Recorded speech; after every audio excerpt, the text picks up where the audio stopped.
Hey Chase, just checking in with your quiz remediation now that I see that you completed your quiz. So in a minute, you'll be able to go and open up your quiz and look at all your questions. I'm just going to kind of get you started, and then I'm going to ask you to go check it out and try it.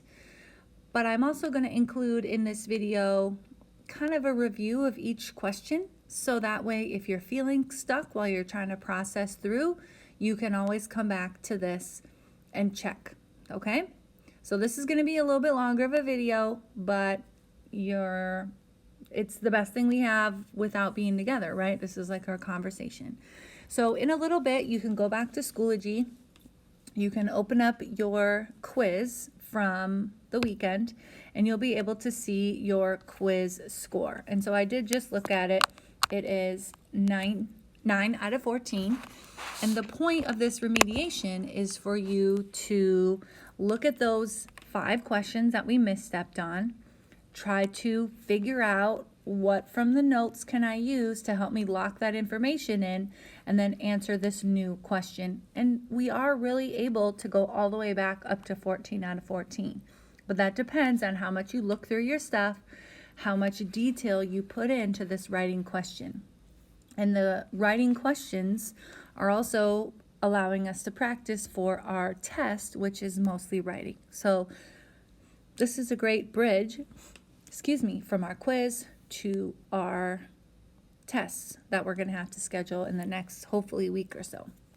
So, of course, you have your name on here, and I think it's period 4. You can write the correct one on your sheet. I did give your mom one of these at conferences, so this is super easy to do on paper. Everybody did it on paper, but I'm obviously doing it on the iPad so we can have a conversation about it. So the first thing you're going to do in a minute, you're just watching the video right now. First thing you're going to do is go to Schoology, open up your quiz, and you're going to go through and answer all of these.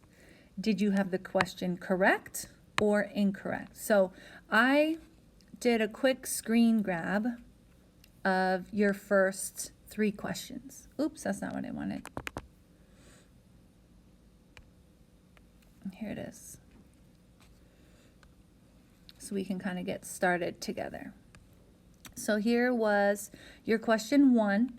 Okay, you're noticing if it's correct or incorrect by looking at this, 0 out of 1. So that means we missed something here. So all we're doing first is just going through, I got it or I didn't. So this first one we need to look at. The second one is good to go. We got that one. So nothing else we have to do with question 2. And then here's our question 3. We can see the little red X down here letting us know we missed something. So just on this first page, we're thinking about 2 of these questions. So with that, we have a few resources, okay? We, of course, have the question, which of the following characteristics apply to Big Bang Theory? And it was a select all that apply. So you're looking at this saying, okay, I chose 3. 2 of the 3 I chose in green, those are great answers. One of them wasn't perfect, and then 2 I missed should have been part of the answer. So we have a really great resource here in the question and the answer. We also have a really great resource here. I'm giving everyone a spot in their notes where all those details are found that also help answer this question. So what we need to do is pool all those resources and answer a brand new open-ended question. So looking here, it says answer the question in full sentences and detail to make sure we lock in our understanding and maybe earn our points back. And again, it's a possibility because of how much effort you put in right here. And really what I was seeing on a lot of people's stuff is they didn't give wrong information, just not enough. So that's our focus today, is make sure we can give the right info and enough of it to earn those points back. And more importantly, lock in our understanding.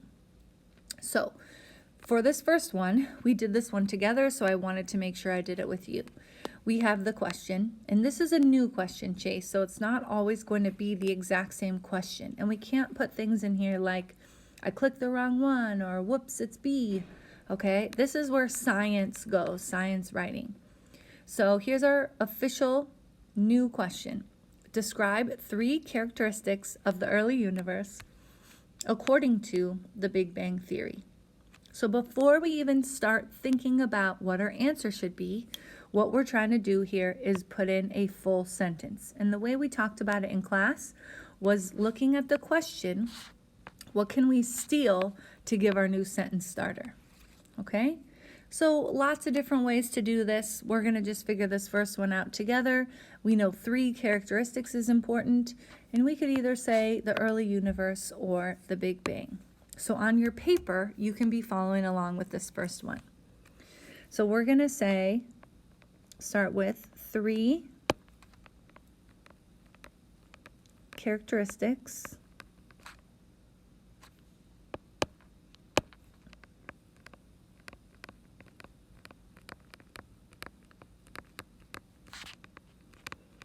of the early universe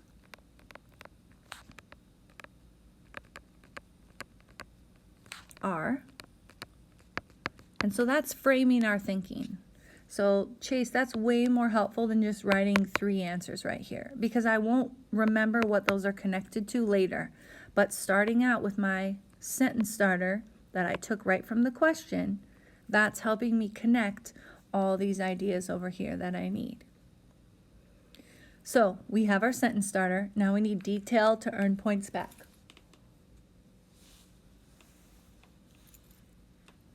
So in our question, we have a couple resources. Like we said, we know which 2 we liked and which ones we missed. So thinking about what we like, this began in a hot, dense state is a super important one. It tells me that the beginning of the universe had high energy and was really compacted together. So I want to make sure that I get that one in here. So I'm going to just keep going with my sentence. 3 characteristics of the early universe are,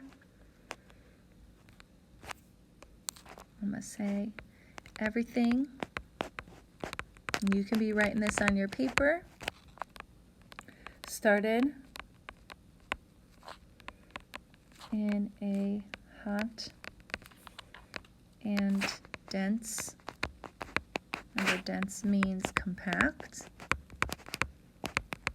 so hot and dense state.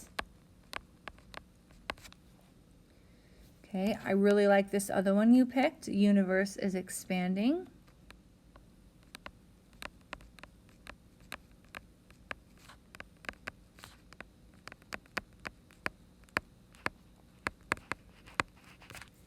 This one definitely got a couple people slowed up. This one is thinking about the way it's worded, the galaxies themselves are expanding or stretching out. And you might remember from some of these other questions, it's not the galaxy and the stuff that's stretching out, but it's the space in between. So that one was a little bit tricky. Of our other ones, we've got 2 important details. We've got a time frame, 14 billion years ago, and what the energy was like at the beginning to give us those high energy, hot levels. Okay, so we could do either one. I'm going to do the time frame one. So I've got universe is expanding and has been for 14 billion years.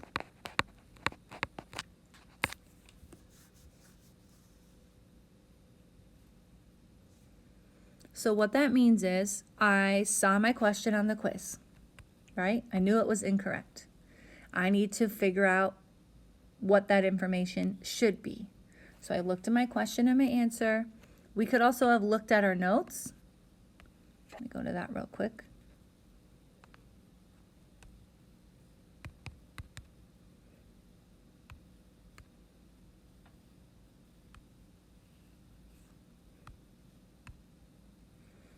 Okay, so here Now, mine is not filled in right now, but this is that part that I took a picture of.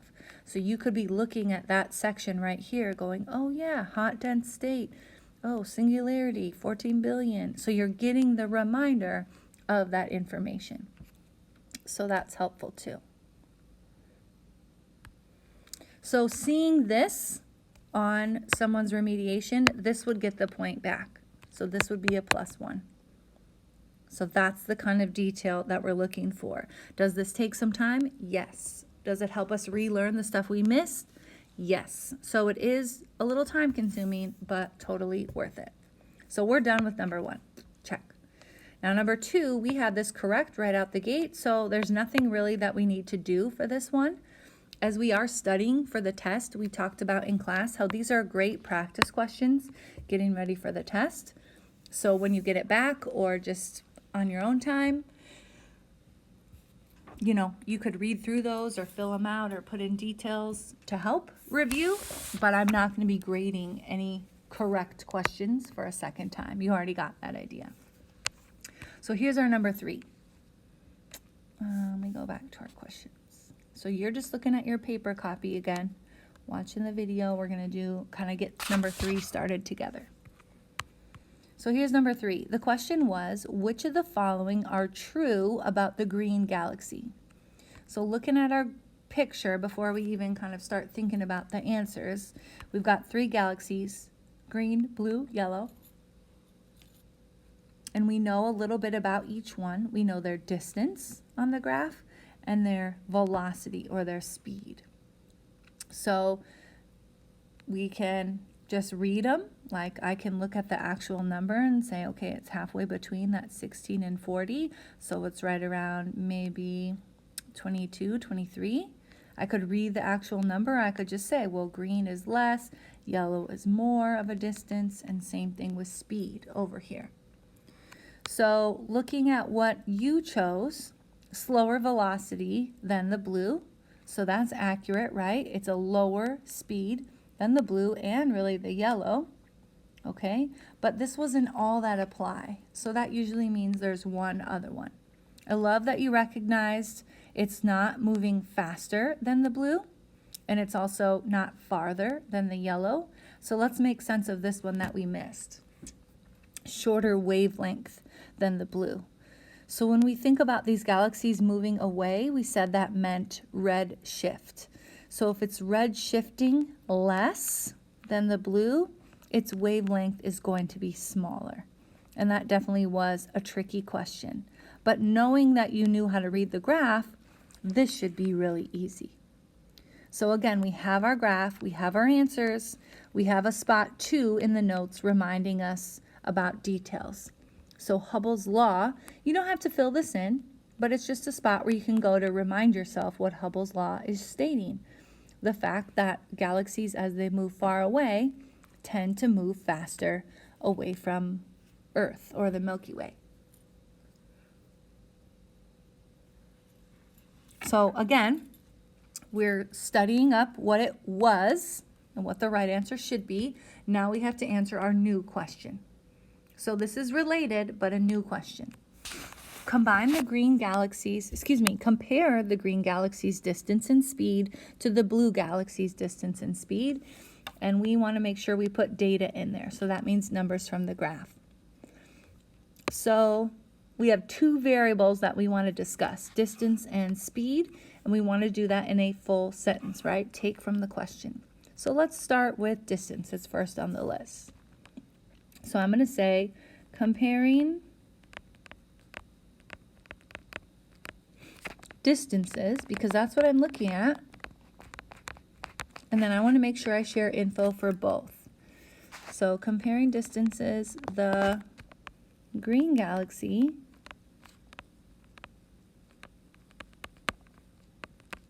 is, and then let's look at our data. How does the green distance compare to blue? Well, the green, like we said, is right around, we're estimating here, maybe 23 for its distance, megaparsecs, whereas the blue is closer to maybe just a little less than 100, like 90 megaparsecs.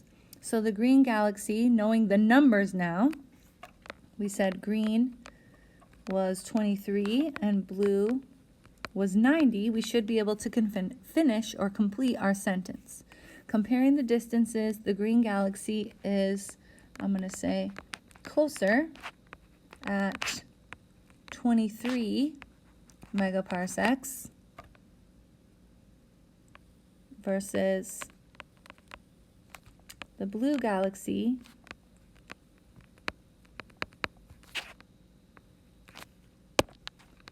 is farther at 90 megaparsecs, right? So I put in my details about the distance. I had data for both. I'm not just saying one's close, one far, right? I have to use that information from the graph. So here's what I would like you to do. I would like you to set up your second sentence starter. Now this time we are comparing speed. You can do the same format that we did here, just a different topic. And now you're doing the same thing for blue and green. So predict what those numbers might be, ballpark, okay? And then put them into your sentence. That's what I'm going to be looking for to show me that you are focused on what this graph is and what it means in a different way, okay? So at this point, you can pause. You can go over to your test or your quiz, open it up, and start working through your remaining questions. And again, you're only doing the incorrect ones.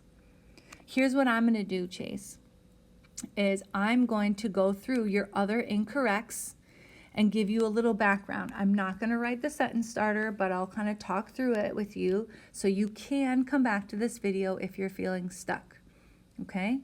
So just pause, go work, and then come back if you need it.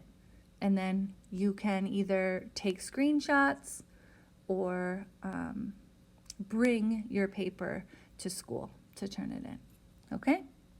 So go ahead, good luck. All right, so our next one, incorrect, was number 5. So here's incorrect. So this one says infrared energy has a higher energy than visible light. So looking at our picture, infrared, oh, maybe I can zoom in on here. Ooh, this is way better. So infrared, that is this spot, compared to visible light, that's this spot. So what do we know about the wavelengths? Well, here's our infrared wavelength.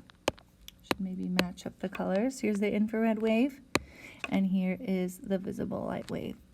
So not much of a difference, but when we look on either side of the spectrum, this is obviously the longer side, this is the shorter side. So it's going from short to long, meaning our infrared has a longer wavelength, where our visible light is shorter. Okay, but that's not the question. The question's about energy. So this is where you'd want to go back to this spot in the notes and see, okay, what do we know? We've got a little circle thing we did. Energy level over here. What do we know about energy level on the long side compared to the short side? And that's what this was asking about. So we know if objects have a wider wavelength, they really have less overall energy. And when you look at this, Chase, we can figure that out, right? Microwaves compared to X-rays. We know what X-rays are for. They take pictures of the inside of our bodies, right? Our bones and our skin. That means high energy over here. Whereas microwaves, you know, there's still energy there, but less because we're just heating up our food. Okay? So we know what their wavelengths are like. We can then infer, well, longer waves have lower energy and shorter waves have higher energy. That's what we're thinking about. That was the original question. So here, now we have a new question. This time we're comparing microwaves to ultraviolet, and again, we're comparing energy levels. So when you write your sentence out, we should see something about high energy, which one's high energy, and which one is low energy. That's what we're thinking. Second part is we want to draw what those waves look like with their wavelengths. So you're going to draw what a microwave squiggly line looks like, thinking about long versus short, and you're going to draw the ultraviolet, what it looks like, long versus short. So you should have kind of two squiggly lines, one on each side, and one labeled as microwave and one labeled as ultraviolet. Great, that's for number 5. Then we were crushing it all the way down here to number 11. That one we missed. So here's our original question. Cosmic microwave background helps to prove the Big Bang because, so we got to make sure we know what that CMB is. And I focused in on that part of the notes right here, right? We know that CMB is the energy we find everywhere in the universe. And because it's everywhere, that's a big clue, okay? We're not just seeing the galaxies stretch out and make microwaves. We know that this energy has to be left over. That's our focus. And you can see that's our answer, right? It's in the empty space left over from the Big Bang. So the Big Bang was created with all kinds of energy, and the CMB is just rippling through the expanding universe. So that means we're thinking about what our new answer is. Again, we need a sentence starter. So our question is, why is it important that CMB is found everywhere in the universe? So why is that important that it's everywhere, not just from stars or galaxies? So again, start with part of your question. Maybe like CMB is found everywhere because, and you're explaining out why it's everywhere and how that connects to Big Bang. And again, you got your little notes piece to help you out. The last one we're thinking about then is number 12. So these other two can be marked as correct. Number 12, what happens to energy as it moves throughout the universe over time? So we're focused on looking at our question here. It's all about heat and energy, okay?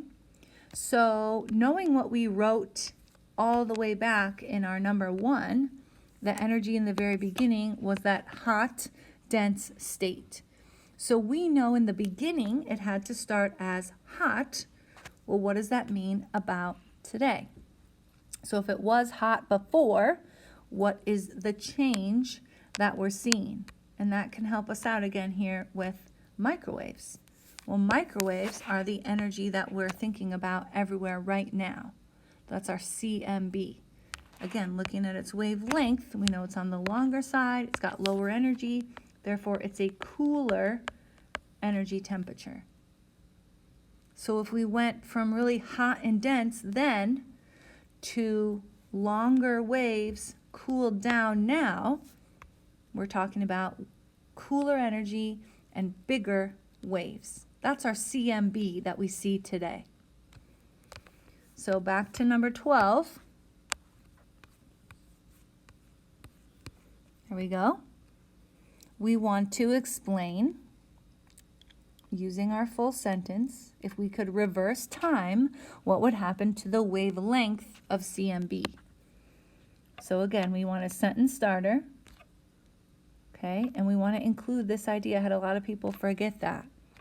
So maybe we'll start this one together.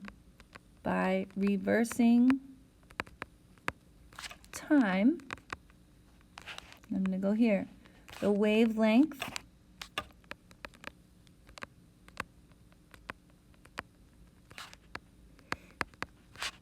of CMB would, so you should be able to tell me if it's going to be longer or shorter, right? That's kind of the wording we use when we think wavelength.